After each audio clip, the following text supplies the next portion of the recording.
بہرحال ایک گمان کے اندر جو غلطی آئی ہے وہ ہلکی پھلکی جو غلطیاں ہیں اس کے اندر وہ معاف ہوتی ہیں. ثم انہم اختلفوا فیما بینہم ان سبب القضاء، پھر اس کے اندر اختلاف ہو گیا ہے کہ قضاء کا جو سبب ہے هو الذي كان سببا للاداء، کیا وہی جو ادا کا سبب بنتا ہے وہی قضاء کا سبب بھی بنے گا؟ یہ کل بڑے آسان ہو جائے اس نقشے میں. ام لا بد له من سبب، یا اس کے لیے کوئی نیا علیحدہ سے علی حدت الگ سے کوئی سبب بنے گا، کس کے لیے؟ قضاء کے لیے. کوئی الگ نص آئے گی جس سے ہم قضاء کو واجب کریں گے، یا وہ ادا والی ہوگی. فبین مصنف رحمۃ اللہ علیہ نے اس کو بیان کیا بقول، اپنے اس قول سے، والقضاء یجب بما یجب به الاداء عند المحققین. اس میں دو قول ہیں، ایک تو قول وہی ہے محققین احناف کا، حنابلہ کا اور بعض شوافع کا. یہ حضرات تو کہتے ہیں نص وہی نص ہے جو ادا کی ہے بس. لیکن بعض مشائخ عراقی مشائخ احناف وہ، اور اسی طرح بعض اصحاب شوافع اکثر بلکہ، اور معتزلہ، وہ کہتے ہیں نہیں، ادا کے لیے جو نص ہے وہ الگ ہوگی اور قضاء کے لیے ہم الگ سے نص کو لے کر چلیں گے. اچھا، اب یہ دو قسم کے قول ہو گئے یہاں پر. تو جب یہ دو قول ہیں تو مصنف نے دونوں کی طرف اشارہ دیا. والقضاء یجب بما یجب به الاداء عند المحققین، محققین سے مراد احناف محققین، اور ان کے ساتھ اور کون ہیں؟ حنابلہ، اور کون ہیں؟ بعض شوافع. اچھا، خلاف للبعض، بعضوں نے اختلاف کیا، وہ کون ہے جی؟ عراقی مشائخ احناف، اور دوسرے کون ہیں جی؟ اصحاب شوافع اکثر اور معتزلہ. وہ کہتے ہیں القضاء یجب بسبب الذی، قضاء واجب ہوگی اس سبب کے ساتھ، الذی یجب بالاداء، جس کے ساتھ کیا ہے؟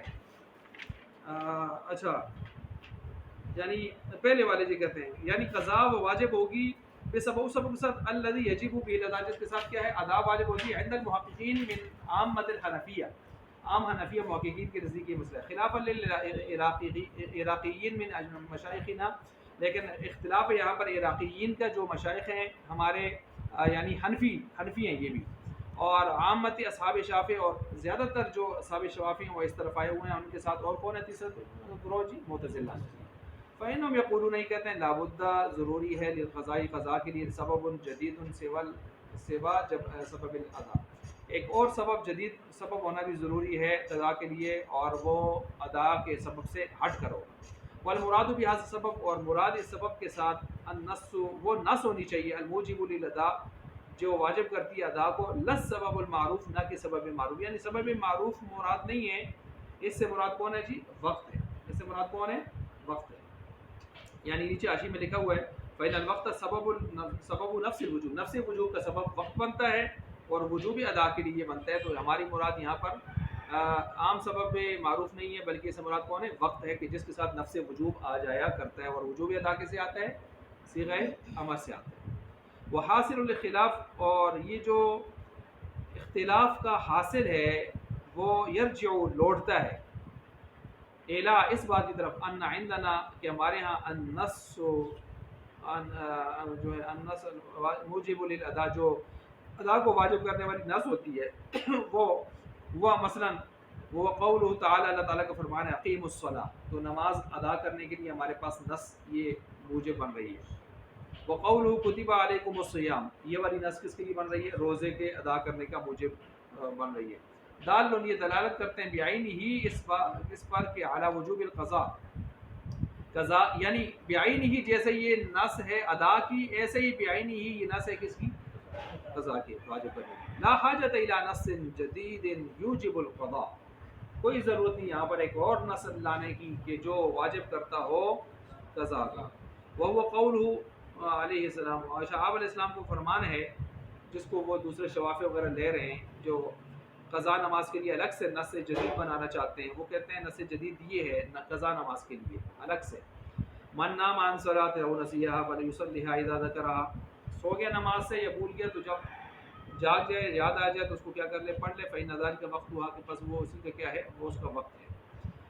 وقولہ تعالی، اور اللہ تعالیٰ کا فرمان، ومن کان مریضا او علی سفر فعدۃ من ایام اخر، یہ ہے روزے کے قضاء کے لیے نص جدید. بل انما وردا للتنبیہ، ہم کہتے ہیں یہ کوئی قضاء کے لیے نص، یہ نص سے موجب بن کر نہیں آئی، کس لیے آئی ہیں یہ دوسری نصوص جو آپ نے لائی ہیں؟ اس کا ہم جواب ہم دے رہے ہیں بل انما وردا للتنبیہ علی ان الاداء باق فی ذمتکم بالنصین السابقین لم یسقط بالفوات، یہ بتانے کے لیے آئی ہیں کہ اگر تم سے جو پیچھے نمازیں رہ گئی ہیں، روزے رہ گئے ہیں، یہ خیال نہ کرنا بس ان کی قضا نہیں ہے، جس طرح کی دنیا میں بعض گروہ ہیں ایسے جن کا نظریہ یہ ہے، سوشل میڈیا پہ بھی آئے روز ان کے کچھ ایسے نبی ہوتے ہیں، وہ کہتے ہیں جب رہ گئی نمازیں روزے تو کوئی مسئلہ نہیں ہے ان کی قضا کا، یہ مولوی نے اپنی طرف سے نکالا، بس رہ گئی سو رہ گئی، بس آئندہ اہتمام کیا تھا، سو جو رہ گئی وہ رہ گئی۔ اچھا تو ایسا نہیں ہے، بتایا جا رہا ہے کہ بھائی وہ چیزیں باقی ہیں اور تم نے کیا کرنا ہے، ان کی قضا کرنی ہے۔ وقولہ، اور اسی طرح جو ہے فإن ذلك وقت ہوا، وقولہ تعالی ومن كان مريضا أو على سفر، اچھا بالنصین فی السابقین لم يسقط بالفوات، یعنی فوت ہونے کے ساتھ یہ ساقط نہیں ہو جاتی بلکہ یہ اپنی جگہ باقی رہتی ہے اور ان کو قضا کرنا پڑتا ہے، لأن، اس وجہ سے، لأن یہ دلیل حنفیہ ہے، دلیل حنفیہ ہے کہ بقاء الصلاۃ، نماز کا باقی رہنا، والصوم، اور صوم روزے کا باقی رہنا، فی نفس ہی، اس کی ذات پر، للقدرتی، اس وجہ سے کہ وہ اس کو قدرت مل رہی ہے، علی مثل من عندہ، کہ اپنی طرف سے کوئی اس کو قضا کی صورت بنا لے، مثلا روزے کی صورت بھی وہ مثل کی صورت میں دے سکتے ہیں نا، قضا کر سکتے ہیں، نماز بھی مثل کی صورت میں وہ قضا کر سکتے ہیں، یہ تو کوئی مشکل نہیں ہے۔ تو جب یہ چیز اس کو قدرت حاصل ہے تو آپ کس طرح اس کو مستثنا کر رہے ہیں کہ آپ کی نماز رہے گی سو معاف ہے، روزہ رہ گیا سو معاف ہے، جب ایک آدمی کو قادر ہونا، اس کے پاس قدرت موجود ہے کہ اس جیسی نماز قضا کے طور پر لا سکتا ہے، اس جیسا روزہ قضا کے طور پر لا سکتا ہے۔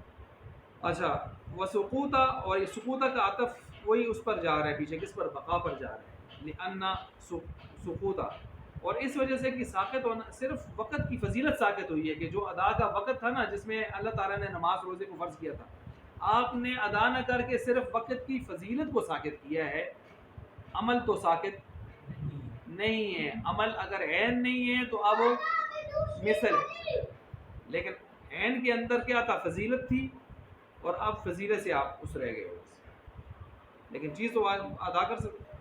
لا، یہ مطلب نہیں ہے کہ الی مثل و زمان للعجز عنہ، کہ آپ عاجز آ گئے اور اب آپ اس کا نہ زمان دے سکتے ہیں، نہ آپ اس کی کوئی جو ہے وہ مثل کی صورت بنا سکتے ہیں، عاجز تو نہیں آئے، آپ کو قدرت اس کے اوپر حاصل ہے۔ امر معقول فی نفسہ، تو ظاہر بات ہے یہ تو امر معقول ہے اس کی ذات پر کہ وہ ایک آدمی اٹھ کے، اب یہ خلاصہ کیا نکلتا ہے کہ اللہ تعالیٰ نے جو ہمارے اوپر نماز روزہ فرض کیے تھے، اس کو ہٹانے کے ایک طریقہ تو یہ تھا کہ آپ اس کو وقت پر ادا کر لیتے، اب اگر ادا نہیں کیا تو دوسری صورت یہ تھی کہ صاحب حق اللہ تعالیٰ خود ہی اسے معاف کر دیتے، جس طرح کہ حائضہ عورتوں سے نمازیں اللہ نے معاف کر دی ہیں نا، روزے معاف نہیں کیے، جس طرح 5 نمازوں سے زائد بے ہوش ہونے والوں پر بھی نماز معاف ہوگی، یہ صاحب شرع نے خود کیا کر دی ہے، یا وہ ادا کرتا، یا صاحب شرع، صاحب حق اللہ تعالیٰ خود اس کو کیا کر لیتے، معاف کر لیتے، یہ 2 صورتیں ہو سکتی تھی۔ تیسری صورت یہ ہے کہ اب اس نے ادا کرنا ہے تو اس میں وہ عاجز ہو جاتا، یعنی ایسی چرپائی پر لگ جاتا کہ اشارے سے بھی نہ پڑھ سکتا لیٹ کے، تو پھر ہم کہتے ہیں ہاں اب رہ گئی، اب کیا ہو گئی ہیں، رہ گئی۔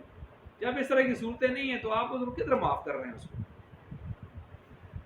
اچھا فعدینا، بس ہم نے متعدی کیا، ثمرہ اختلاف ظاہر کرنے کے لیے فرما رہے ہیں، بس ہم نے متعدی کیا حکم القضائی، قضا کے حکم کو، الی ما لم یرد فیہ نص، اس کی طرف جس میں نص نہ ہو، وہ المنظور، اور وہ نظر والی چیزیں، من الصلاۃ، نظر نماز، نظر روزہ، نظر اعتکاف۔ کیا مطلب ہے؟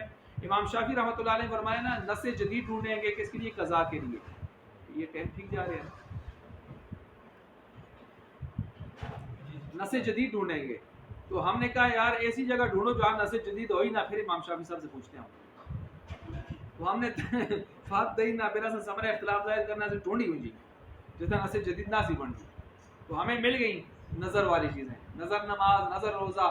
ہم نے امام شافعی رحمۃ اللہ علیہ سے کہا وَلْيُوفُوا نُذُورَهُمْ، قرآن نے یہ حکم دیا ہے کہ نظر ادا کرو، تو ادا کا حکم تو آ گیا، اب نظر کو قضا کرنے والا مسئلہ، اس پر نص آپ لے آؤ، تو امام شافعی رحمۃ اللہ علیہ پریشان ہو گئے یہاں پر، اب پریشان ہوئے تو انہوں نے یہاں پر اس کو اجتہاد اور قیاس کی طرف موڑا، انہوں نے کہا بھائی بات یہ ہے کہ تفویض جہاں نس نہیں ہوگی وہاں تفویض کو قائم مقام نس کے کریں گے. تفویض مطلب کل جیسے گزرا تھا فوت کرنا تعدی سے. کیوں فوت کیا آپ نے؟ جب خود فوت کیا ہے آپ کی تعدی ظلم پایا جا رہا ہے زیادتی پائی جا رہی ہے اب آپ کو ادا کرنا. اچھا ہم نے پھر امام شافعی رحمۃ اللہ علیہ نے تفویض بھی لے لیتے ہیں لیکن بسا اوقات انسان سے کوئی چیز رہ جائے گی شاید کہ اس کی اپنی طرف سے کوتاہی بھی نہیں ہوگی پھر بھی رہ جائے گی تو پھر کیا خیال ہے آپ تفویض بھی تو نہیں آ رہی. تو پھر امام شوافی کی طرف سے دو قسم کے جواب ہیں. ایک جواب یہ ہے کہ ہے ہی نہیں بلا سبب ہتھیار ڈال دی اس کو کہتے ہیں سرنڈر کر. دوسرا یہ کام نہیں فوات چلیں تفویض تو نہیں ہے لیکن فوت ہو جانا فوت تو ہو گئی ہے نا بس فوت ہو گئی. جب فوت ہو گئی ہے اس کو قائم مقام تفویض کے کرتے ہیں. لازم فعل لازم ہے نا فعل لازم کو فعل متعدی کے قائم مقام کرتے ہیں تو لہٰذا اس طرح ہم کام چلائیں گے. تو ومالم یرد اور یہاں کہتے ہیں کہ معند شافعی امام شافعی رحمۃ اللہ علیہ کے ہاں لابد ضروری ہے للقضاء قضاء کے لیے من نص جدید ایک جدید نص موجب جو واجب کر رہی ہے لہو اس کے لیے سوا نص ادا کے علاوہ کوئی نص ہونی چاہیے. فقضاء الصلاۃ والصوم عنده پس ان کے ہاں نماز روزے کی جو نص ہے امام شافعی کے ہاں لابد ضروری ہے یکون بقولہ علیہ السلام من نام عن صلاۃ او نسیها فلیصلیها اذا ذکرها فإن ذلك وقتها پیچھے گزر گیا. وقوله تعالی فمن كان منكم مريضا او على سفر فعدة من ايام اخر پیچھے گزر گیا. وما لم يرد النص اچھا وہ جس کے اندر نص نہ ہو فيه انما يثبت القضاء بسبب التفويض تو ہم تفویض کے ساتھ اس کو ثابت کریں گے. الذي يقوم مقام النص القضاء وہ جو قائم مقام نص کے ہو جائے گی نص تو نہیں ہوگی نص کے قائم مقام ہو جائے گی. فلا تظہر نہیں ظاہر ہوگا ثمرۃ الخلاف بیننا و بینہ ہمارے امام شافعی رحمۃ اللہ علیہ کے درمیان ثمرہ اختلاف ظاہر نہیں ہو سکے گا الا مگر فی الفوات فوات میں ہوگا جدر تفویض بھی نہیں ہوگی. فعندنا پس اس وقت ہمارے ہاں یجب القضاء فی الفوات واجب ہو جاتی ہے قضاء فوات میں بھی کیونکہ نص وہی ہے جو ادا کی ہے. فی الفوات وعندہ امام شافعی رحمۃ اللہ علیہ کے ہاں دو جواب ہے لا بغیر نص کے کوئی نص نہیں ہے بچوں. وقیلا دوسرا جواب آیا نہیں الفوات ایضا قائم مقام النص قائم مقام النص کل تفقت تفویض یہ بھی نص کے قائم مقام ہے جیسا کہ تفویض ہے.